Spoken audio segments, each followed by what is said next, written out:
My name's Jacqueline Cooper, and I am a lifelong Dorchester resident. My parents moved to Dorchester just before my first birthday. I am a home buyer, educator, and counselor. I've also did work around affordable home ownership development with a community development corporation. So I'm very interested and passionate about Boston residents being able to stay in their neighborhoods. If you live in the city, you ride around, walk around vacant lots or vacant buildings, and you see them for a while, they start to catch your imaginations. What could this be? What's the best thing that can happen for this space? And so you look into it, you look into see who owns it, how do you acquire it, and you look at what the other buildings are like around that building and what's going on in that neighborhood, because whatever your idea is, you want it to fit in. Then you figure out what can go on that land. You have an idea of what is needed in the neighborhood, what you want to do, what's going to work for you in development and also financially, because you can't do this and make no money at all. You got to make money. Then you go another step.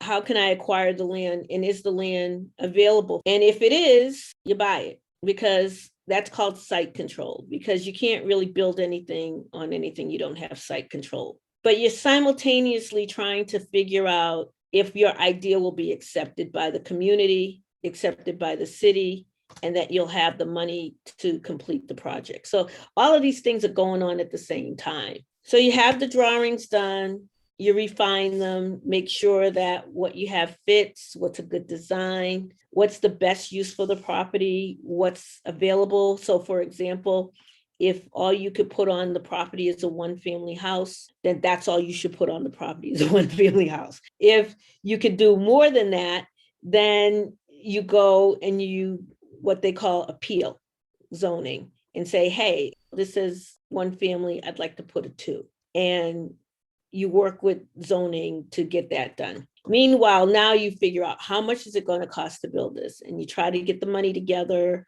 You try to talk to the community, because if you are building something in someone's neighborhood, especially in Boston, it's required that you get community support for your project. So they notify people within a certain radius of the property and said, hey, somebody's going to put up a building here, or somebody's going to put up some sort of a housing here. Would you like to come and hear about it? Would you like to bring your support or concerns? And they have community meetings. It might be with your neighborhood association first, and then moving up to the zoning once your neighborhood association says this will be a good idea. It's really important to participate in those processes. When you see that there's a building going up in your neighborhood, you need to attend the meeting so that you can find out more about the intention of the developer. So now the developer goes through, and first time it might be, oh, that's fabulous, but that's rare. That's very rare. So then the next time it goes through is to answer the questions and to redesign so that the community is supportive of the design. They go to zoning, the zoning has their questions, and then you get to build your project. But that's just the beginning. In that, now you have to get your materials, you have to get your project plan, you have to get your contractors and your subcontractors, and line everything up so that things are done correctly and efficiently, so that there aren't any delays, because delays are money.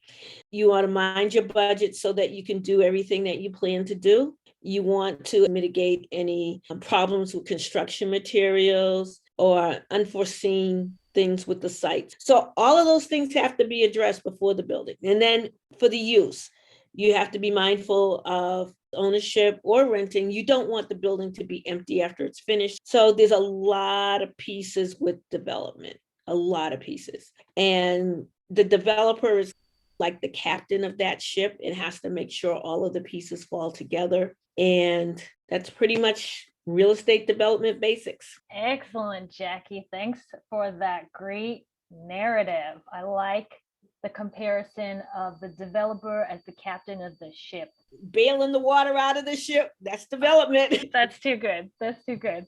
you just described a brand new ground up project. It's a 2-family in Dorchester, and we went through that whole process. Could you say how long would it take from, aha, I found this blank parcel on the market and I'm interested, to the ship has sailed, the captain took us all the way there to our destination, and people are renting or occupying this 2-family home? If you are really lucky, 2 years. If you're really lucky, if everything falls into place, 2 years. It's not going to be overnight. I know a lot of times we watch TV and we watch Extreme Makeover, and the people have the house up in a week. They have it demolished and taken away in a week, and it's not that. It's 2 years.